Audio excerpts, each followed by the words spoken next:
Mami, sorry. Mami, ṣé wọ́n ti yọ? This ìjọba mi gbé gàrí yẹn lókè. I wouldn't say I picked my inspiration from her. I wouldn't know because olówó lọ́wọ́. So she was more or less into gàrí selling.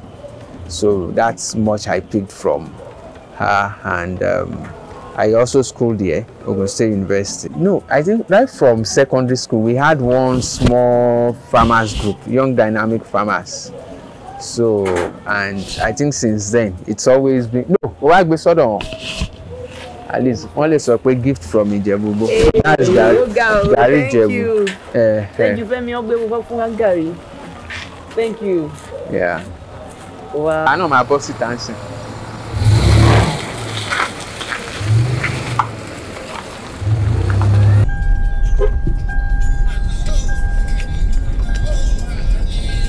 So you just follow it. Ijebu is divided into 5 seemingly, let's say, towns. This is the story. You know, the then Awujale, he had 2 sons.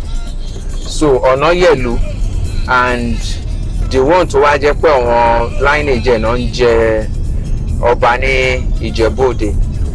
So the Omolewa happened to be a hunter. The Awujale now passed on. Òun ti lọ hunting. So they now waited for him to come back. But he didn't come back. So they now made the younger brother the Awujale. So when they thought that maybe ó ti kú and wọ́n fẹ́ kí àbúrò ẹ̀ jẹ ọba lé lórí. So they now told him to go back to where he was hunting Kenya. So he now came back to Ijebu. So the 5 olórí ìlús Igbo márùn that made up Ijebu, they now said, okay, let's make you the central Oba. So that was how he became the Orimolusi, the emergence of the Orimolusi of Ijebu. So and the brothers remained. Awujale. So we have Okeshokpin in Ijebu. We have Atikori. We have Ojowo, Ibitojowo Si, Sunset. Then you have Okeagbo. Then you have Japara. Yeah. And some of our prominent sons, Mike Adenuga is from Ijebu. You have late Pa Ibrahim Adesonya. Yeah, who else? Then what's this guy's name that died? No, this guy that died lately. Buruji Kashamu. Yeah. Tanimutule not, you know. Later Runo Ishola. This guy that also sings hip hop, Wale Thompson. Yeah, he's from Ijebu. So, so prominent sons, including yourself. Well, I do follow. I'm a compliance officer with First Bank of Nigeria Limited. I started out as an operations person, but about a year and a half into my banking career, I was dragged into the compliance function. So this year is my 19th year as a compliance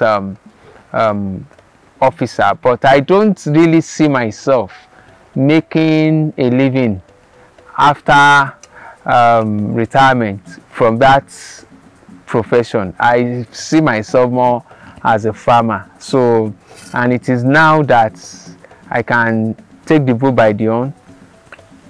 Whatever experiment I want to carry out, do it, so that by the time I leave paid employment, then at least I would have been done with my experiment, even though learning is continuous.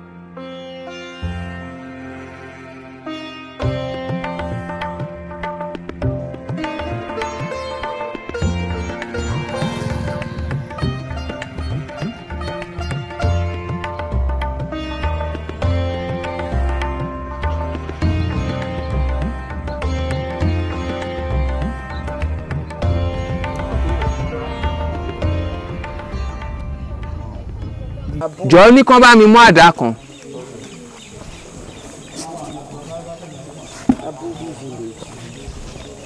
So when we came, Ada. So they accommodated us and gave us land. They were meet our village people. Definitely, as in oúnjẹ náà, but at least little ones, as you might feel augment àwọn ìtàn. So n tó ṣẹlẹ̀ ni kì í ṣe kò possible kí èèyàn gbin ogun tí èèyàn máa jẹ. Èèyàn ò possible. See, torí seasonal, because they are seasonal. And the location. So n tó dambi báyìí, ó lè má dambo mi. Okay. So yes. So ẹ bá gbé ṣúmbí kò lè dàbí ẹni tó gbìn ní Benue. Interesting.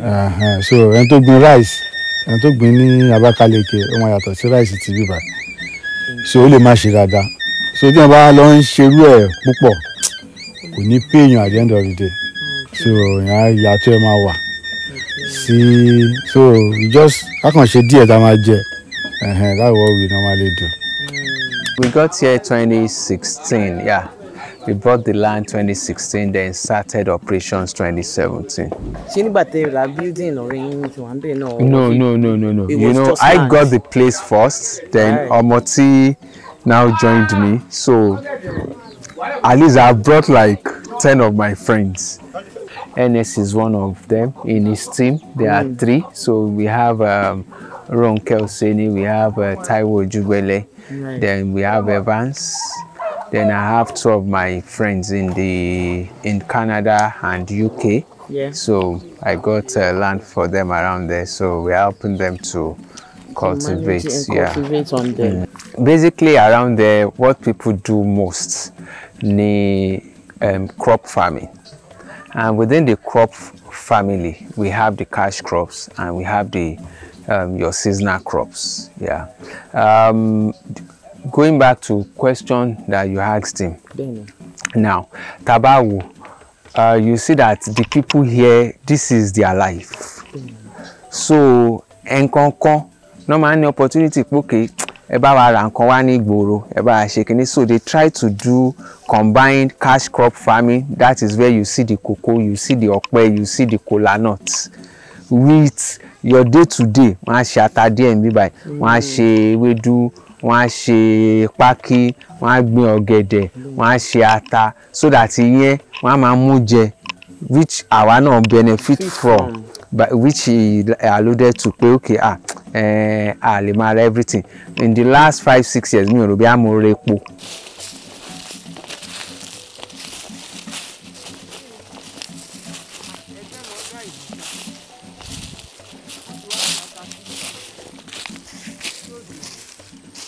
Our intention is farm to table.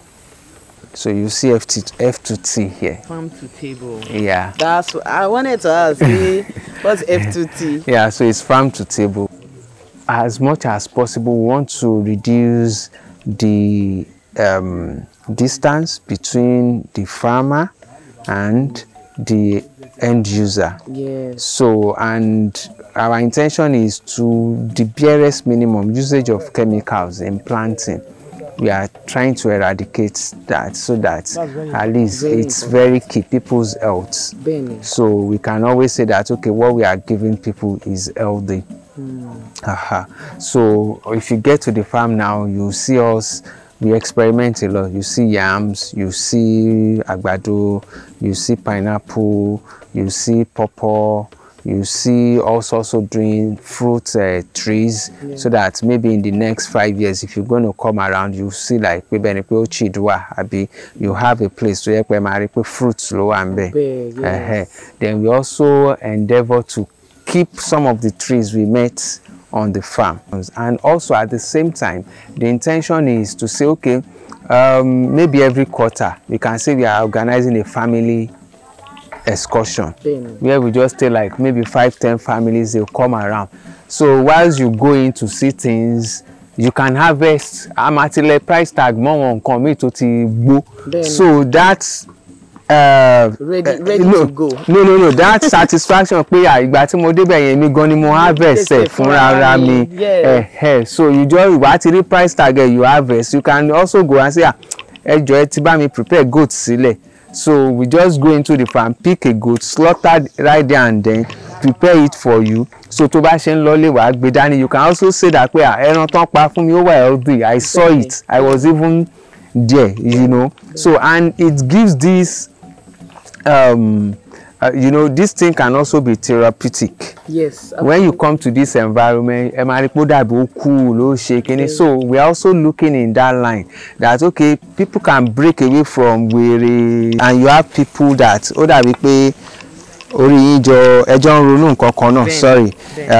then you encourage each other.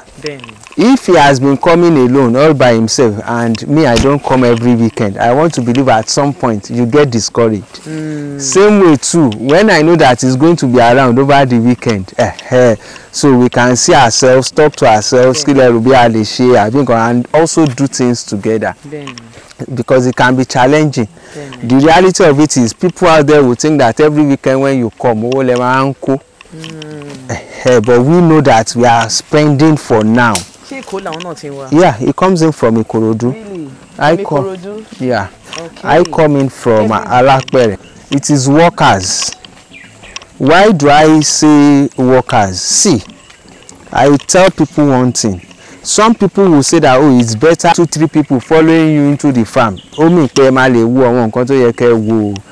But if it is just yourself, because those on the go workers, they would have gone. So other than the fact that they work for you, they keep you company. And sometimes they also help your sanity. Then we have some of them to help second year, third year, they've been with us and no issues. Me they were taking 1 week so taba shekini ton loko say we cut it. I'm happy way. You sleep, sound sleep ni. Báwo lẹ́yìn máa fi wẹ̀? No, like kankan now. Ṣé ẹ kàn máa fi o? A kàn máa já òun la máa fi. Àdẹ̀mọ́ kankan. Àdẹ̀mọ́ kankan òun ló máa fi ṣe bí kankan gbórí ẹ gbó ara ẹ bẹ́ẹ̀.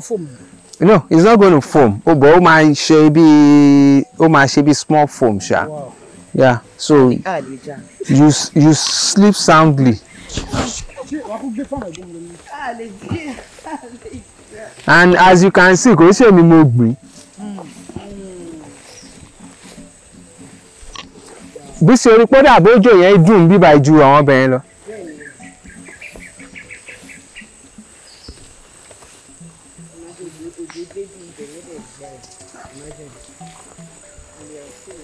So ara àwọn kòkó wa tá a gbìn lélẹ̀ tó survive.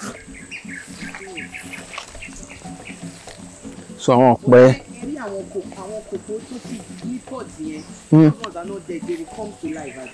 Yes. Ṣẹ́ran ló rìn bí báyìí.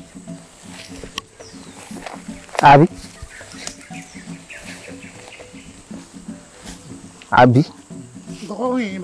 Yeah, from what I'm seeing. Wọ́n create parts kan. So this is obi ẹdun yẹn dànù. Ṣé òun kọ́ ni? Òun kọ́. Tàbá dókè lọ́hùn ẹ máa rí obi ẹdun. Obi ẹdun. Obi ẹdun. Ẹdun is ọ̀bọ. Oh, obi ọ̀bọ. So coconut wa, ara coconut wa lele. Ojo yẹn ò dé díẹ̀ ṣá. Ọmọ ọbẹ̀ ọ̀bọ mi báyìí.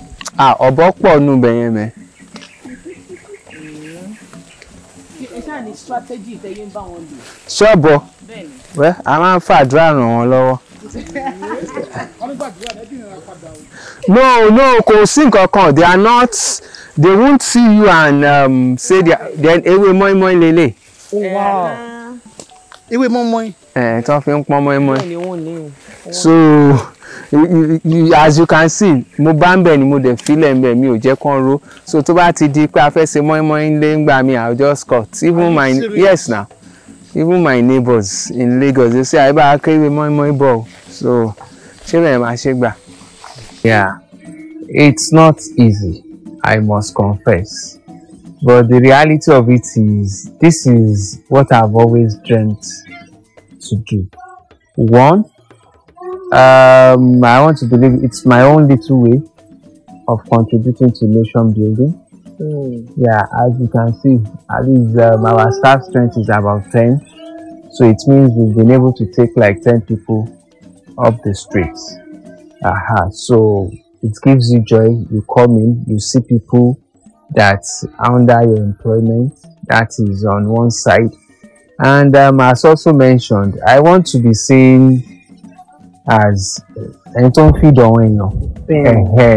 the nation. So, and you know, when my colleagues in the office, appreciate it too, they'll tell you that you know, organic is cool, is this, is that. Even though sometimes I have to source from other places where I don't know what they have used, but they can be rest assured that okay, what Wasiu is giving us is cool, kind of. So that also keeps us going, and ultimately, you know, as said, if it's more retire, so more demand for our colleagues in the office.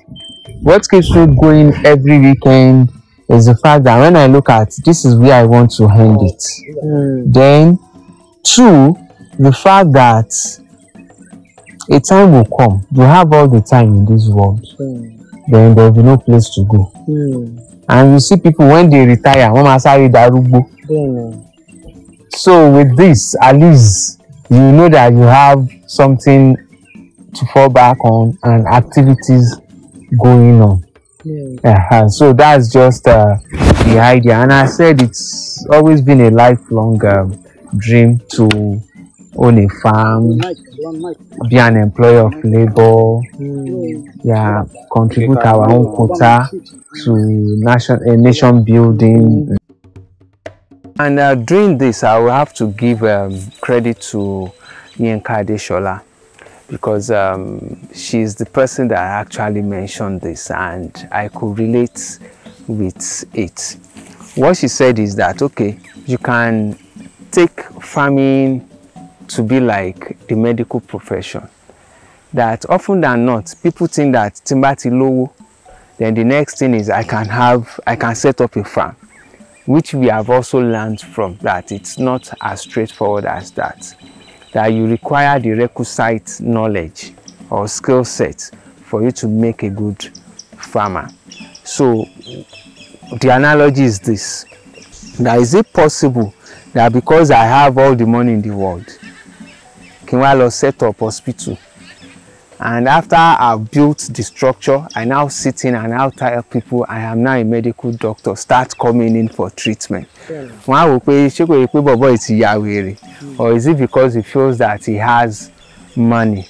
So she now said, okay, now take it back to the farm, that you have the money, quite all right, but if you don't have the requisite skills, when you get to the farm, what will you discover? You discover that on our plants you won't be able to take care of them because you knowledge, just like the medical doctor, and you get in and you see them dying.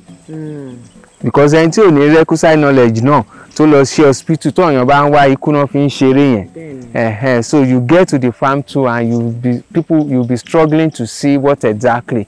A very good example is our cocoa. Maybe if we had started, even the locals said, cocoa will survive, won't be by, but we said no, we know what we are doing.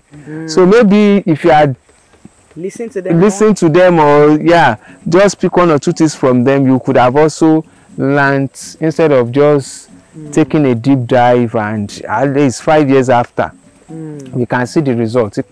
Nothing much to show with regards to our cocoa. To develop yourself as a farmer, you need to read widely. Then you also have to maybe have mentors, people that are doing it well, that this is what I want to do, and you see somebody doing it well, so you learn from them. Then you learn from others' experiences. Then you can also go the hard way, which some of us have done, by saying, okay,